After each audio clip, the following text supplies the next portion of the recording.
friends, thanks for joining me. My name's Hannah, this is the Poking Needle. I just wanted to pop on a separate video and share the 12 Days of Christmas stocking information that I have. I know there's some SALs going on and I don't have that information. So if I can find it, I will list it below. I plan on joining them, so hopefully I can find them, right? Back of the book, they have a template for the stocking size, and I wanted to share today with you guys what prep work I've done to help you guys out. So I went ahead and scanned the template that's in the back of the book and printed it different sizes.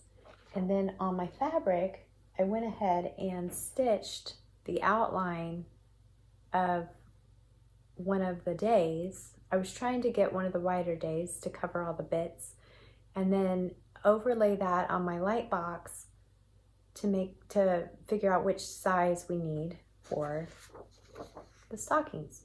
So what I have here is 100% and 75%, just to show the little bit of difference.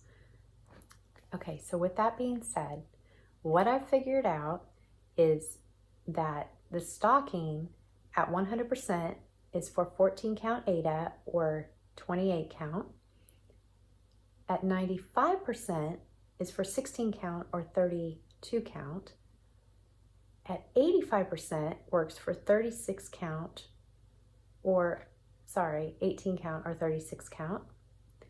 And at 75% works well for 20 count or 40 count.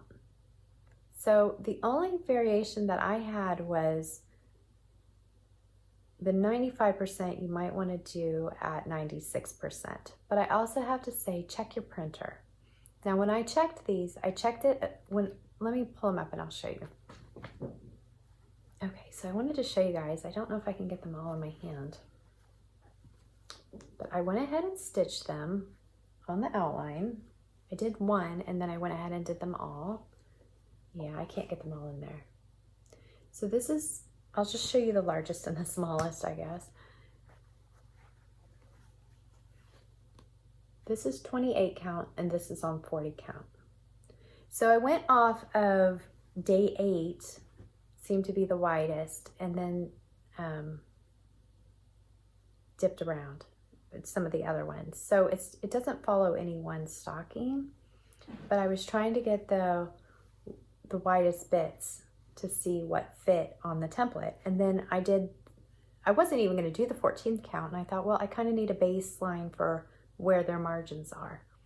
And I can tell you that on this one, their margins on the stocking, they go right to the edges. So if you print one out and you can hold this, even on the Lugana, this is a pretty thick Lugana, I held that over this up to the light and I could see it.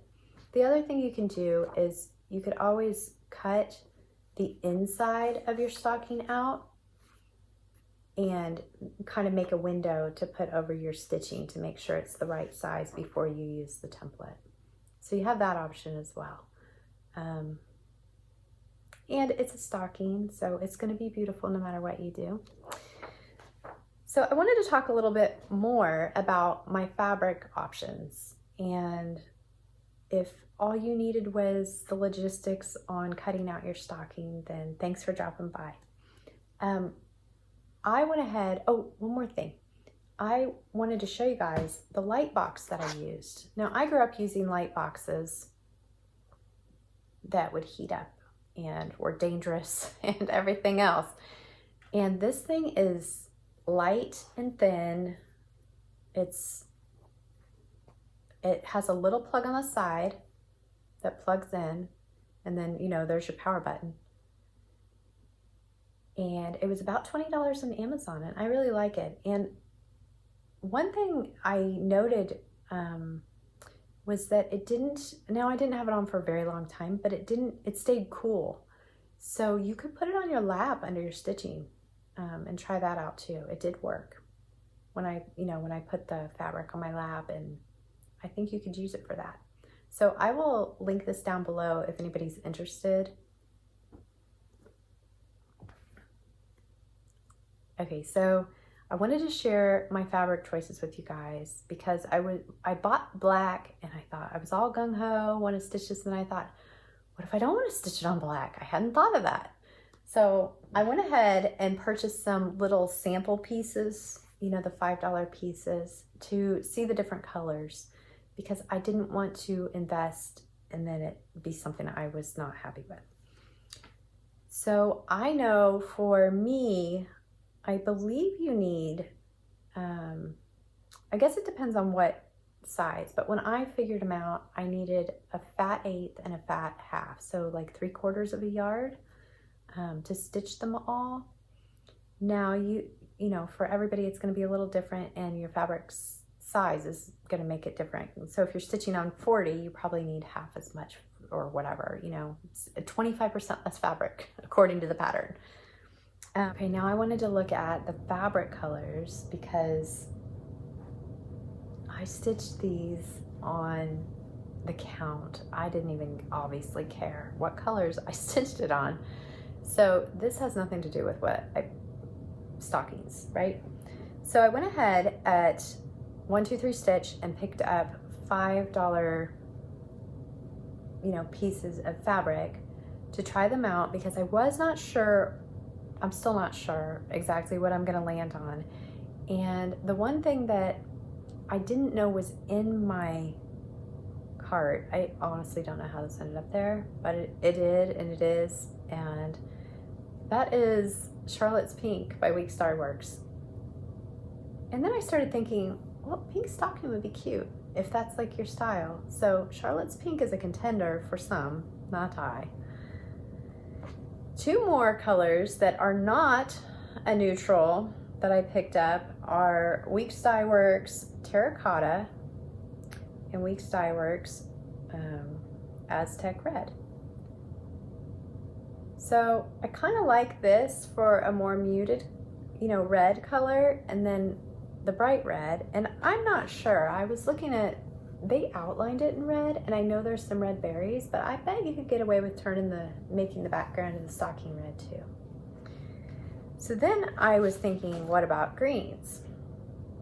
And Tin Roof is a neutral, but it's got a green hue to it. So Tin Roof by Week Dye Works is an option. Dove by Week Dye Works is an option. And I really think I like that one. I like both of these a lot.